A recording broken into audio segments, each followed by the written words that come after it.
ఇక్కడ ఒక నాయకుడిని తీసుకుని వెళ్ళి ఉత్తరాంధ్రలో వచ్చారు.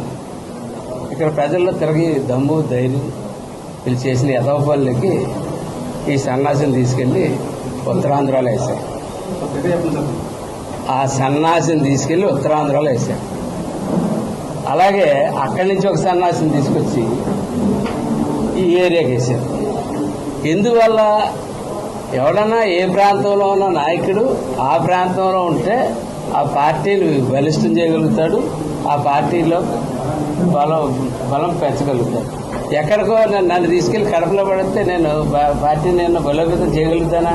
నేను చేయలేను కదా.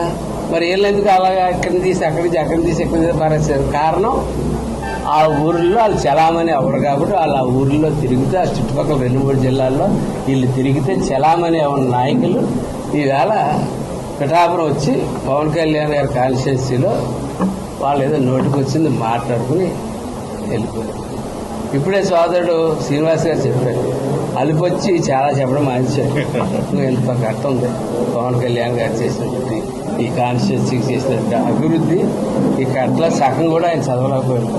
ఎందుకంటే అభివృద్ధి చేసుకుంటూ వెళ్ళిపోయేటట్టు తప్ప ఏ రోజు మేము కష్ట సాధించారు కానీ ఒకరి మీద విమర్శించిన దాఖలు కానీ ఒక్కసారి గత సంవత్సరంగా పత్రికలు తిరిగేసి చూస్తే మేము ఎవరిని ఎక్కడా తిట్టిన దాఖలు కానీ మీరు పోలీస్ స్టేషన్లో ఎంక్వైరీ చేస్తే ఇక్కడ ఎక్కడన్నా వాళ్ళ మీద ఎఫ్ఐఆర్లు కట్టించిన దాఖలు కానీ ఎక్కడా లేదు.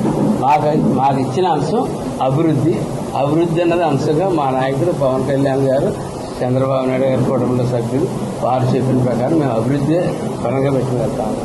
పిల్ల కుర్రాడు కలిసి మాట్లాడాడు, తెలుగు మాట్లాడాడు. ఆ తండ్రి యొక్క హోదాతనం లేని కుర్రాడు ఒకసారి ఎమ్మెల్యే చేశాడు. లెఫ్ట్కి తంతాడు,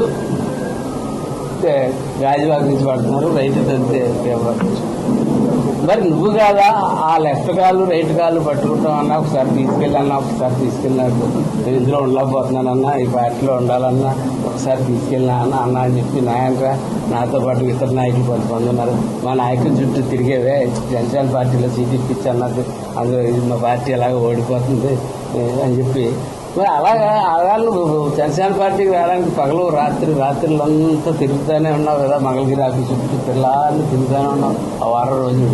మరి ఆ వారం రోజులు లేనిటువంటి ఇది ఈవేళ